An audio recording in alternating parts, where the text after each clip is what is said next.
PewDiePie is a big old meanie. Logan Paul defends himself. And much more information coming up. I'm Poppy Harlow, and you're watching Poo News.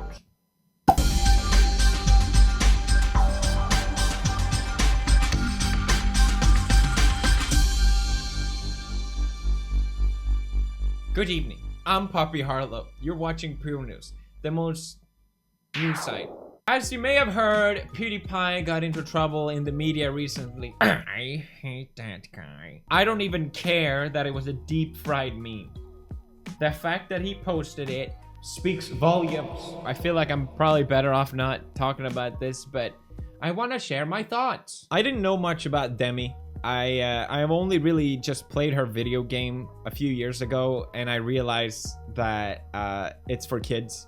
She clearly has a very, very young audience. Me to see that she's messing with drugs, I just thought, what an idiot. I'm not the greatest role model, but at least I've never done anything straight out illegal. So I thought, well, you know, it's just fun to just make fun of it. And I realize now, no, it wasn't. Because a lot of people seem to doubt my sincerity, I guess, in some way. Just to give context, it was 5 a.m. in the morning. Sometimes my dogs wake me up really early, and this has nothing to do with anything. Basically, I saw the meme, it made me laugh, and I posted it on my Twitter. I went to sleep 2 hours, I woke up, and a lot of people were really upset. To be honest, I didn't get it. I didn't get it at all. I'm not the one doing drugs. What the heck did I do?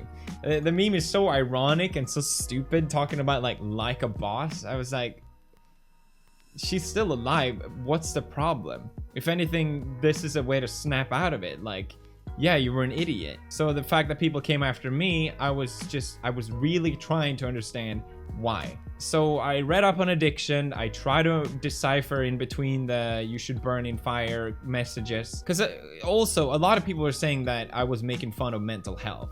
Which, no, that wasn't the case at all. I was making fun of Demi and her poor choices. Because a lot of people were like, well, you talked about mental health a few days ago in a video. You're such a hypocrite. I wasn't doing that. I was making fun of Demi for her poor decision. I realized and I learned that ostracizing and shaming is the last thing an addict needs to recover. Because that's just going to make them more likely to relapse and fall back into that behavior.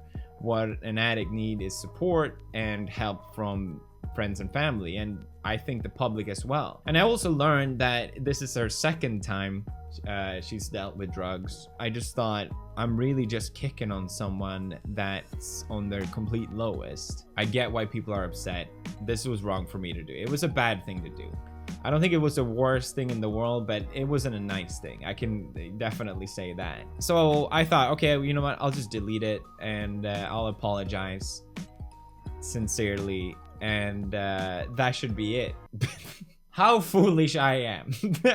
I always get people telling me, stop apologizing, you idiot.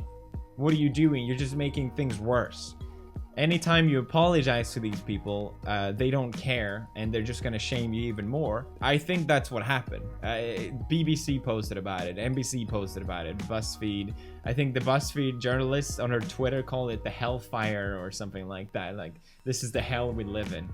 It's like, jeez. But I feel like if I think I've done something wrong, I shouldn't have the ego or the strategy to just say, no, it's better if I don't apologize. A lot of people were saying that anyone could have posted this meme and no one would bat an eye, and I think there is some truth to that. I find it interesting how you have someone that's a role model to a lot of kids. You make a message about how much better you are now, and then you just fall back into the same pit. And then somehow I'm the bad role model in this situation. I'm the villain for just posting a meme about it. It doesn't really make sense to me. And I'm not attacking her. I'm just saying that a lot of people were saying that it's not her fault for her addiction. It's an addiction. She can't control it. And I agree she shouldn't be shamed because of an addiction, but I also don't think babying people will help either. Saying that it's completely out of someone's control is also saying that it's not up to them to recover from it. It's like saying anyone that recovered from addiction didn't do it from their own work and will. It's just a completely random then, which doesn't make any sense. It's always been a meme on this channel that anything I say will be picked up on the media. And I feel like this was just a testimony of that meme. Like, it's the truth, essentially. Anything I say will be highlighted. They will jump on any reason to put down my name, because if they really cared about these issues about addiction, they would go after the people that shed a light on it in a positive way, not the ones that try and ridicule it. I don't know. I don't care. Moving on. I wasn't gonna talk about this, but it came out today and I watched it and I thought it was so crazy that I had to talk about it. Casey Neistat did an interview with Logan Paul, and man, I want to like you, Logan, I swear, but you're making it really hard. And I found this super interesting because Casey and Logan are very similar personalities. They're all about pushing the edge of living life to the fullest. But their drives are just completely opposite, I think, at least. Falling into the social media machine over the past 4 years, building an audience, garnering false power through views, which equates to money, which equates to, again, success, and then essentially losing it all overnight, becoming the most hated man in the world in the snap of a finger. So the hyperbole every single time. The most hated man in the world. Casey asked Logan about this documentary that he's filming about the whole incident. Is this a fluff piece to make people feel better about Logan Paul? No, not at all. From making content throughout the years, I try to be as unbiased as possible. And this documentary is going to be as unbiased as possible, but it's me who makes it. Okay, great.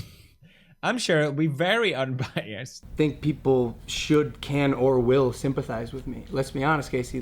Let's be honest, Casey. I don't know, Marcus. I see through your social training, Logan. When you put out content like that, do you realize the age of your audience? It's odd because, Michael, I'm 22 years old. It's not like I don't know why, but whenever I see small things like this, I know I'm nitpicking, it feels disingenuous. Is it not premature? Like, before you can tell a redemption story, there has to be an act of redemption. True. What has the act of redemption been for Logan Paul? It's not been done yet. Logan is talking about how this documentary is going to be his redemption story, because people love a redemption story. People told me this verbatim so many times. You need to do your redemption. You need to film a documentary. People told me this many times. That's how you'll do your comeback. And people are telling Logan the same thing, and that's why he's doing this documentary. Just like people told me after the Wall Street Journal that I need to do a charity for Jewish charities or something like that, and I said no. Not because I don't want to, but because it will seem like the most disingenuous thing ever. You're not doing it because you want to. You're doing it to save your brand, and people are smart enough to see through those things. The rat. Casey asked Logan about the rat. You know, as soon as this forest incident, he tased a rat or whatever. What was up with that? Yeah, the rat that was me becoming obsessed with the idea of being a villain. I made the conscious decision, I'm gonna be the guy they think I am. I can actually relate to Logan here. A lot of times after all the scandals I've been through, I question my own morals. I question, why do I keep ending up in these situations? And a lot of times I find the answer to be, I am genuinely a bad person. I genuinely think it a lot of times, not all the times, but I think the difference is I'm not trying to make other people think I'm a good person. I can make content, and I have been for 4 years. For 4 years, making people laugh, smile, believe in themselves, making them believe that they can accomplish their goals even if they're from a small town in Ohio. I've been making videos for 8 years. I just want to show people that you can make it even if you're just from a small town in Sweden. What are you saying? To use that same pretext as sort of justification for, you know, killing a rat or... Well, I didn't kill the rat.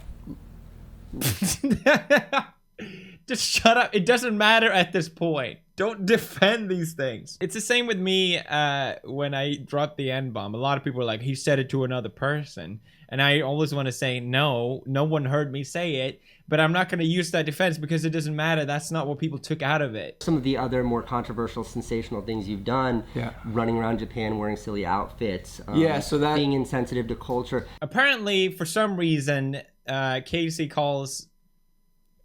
calling Logan culturally insensitive is the most upsetting thing ever for him. I want to address this because I'm not gonna lie, this is the hardest thing about all this is I think being perceived as culturally insensitive. I'm not gonna lie, but the hardest thing out of all this is the fact that you just called me culturally insensitive. That's okay. Are we expected to believe that, or? As far as the outfits go, they were on sale at a store.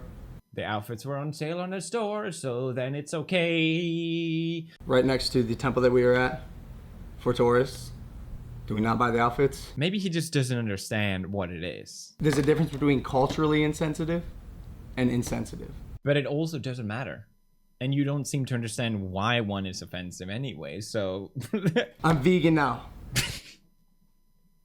I think the most important thing to take out of this video is this. I'm vegan now.